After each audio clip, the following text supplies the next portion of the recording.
Morning साथीहरू। अनि म चाहिँ छाता ओढेर चाहिँ ड्युटी जाँदैछु है। हाम्रो नन टिचिङको चाहिँ स्कुलमा पनि छुट्टी छैन। भगवान्, स्कुल लाग्दा पनि 6-7 वटा त क्लासै गराउनु पर्छ। अनि अब छुट्टी पनि हुँदैन, विन्टर छुट्टी पनि हुँदैन, समर छुट्टी पनि हुँदैन। क्या करे साथीहरू, ड्युटी होइन, जानै पर्यो। अब स्कुल लाग्दा पनि हामी चाहिँ हुनु चाहिँ सब्जेक्ट चाहिँ पढाउनु पर्छ है।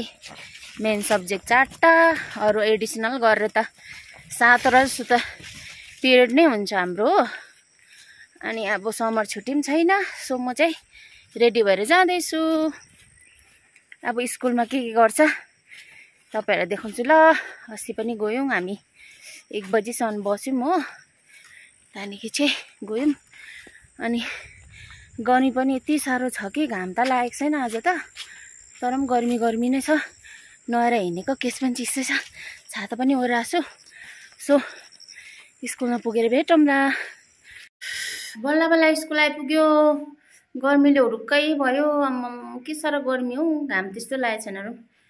अन्त आज चाहिँ मैले काँक्रा लिएर आएको छु हो। अन्त काँक्रा खाँदै बस्नु पर्यो। गर्मीमा मजा आउँछ, काँक्रा पनि के खाले फलेको यस्तो। अब चाहिँ हामी चाहिँ गएको है, एकहरू बस्नु आँट्यो होला हो।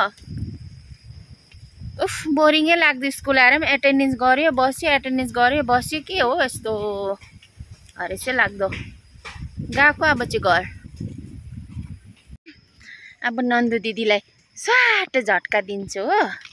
त्यहाँदेखि एकछिन त्यहाँ बसेर घर जान्छु। फेरि यता नर्थ साइडमा पुरा गराङ गुरुङ गर्दैछ। पानी चाहिँ दिउँसै आउँला जस्तो छ, वर्षेला जस्तो छ। गर्मी। सो आजको भ्लग यति नै हो। बोरिङै लाग्दा आज त के नै हुन्छ होला स्कुलमा भनेको के केही भएन। बसी जानु।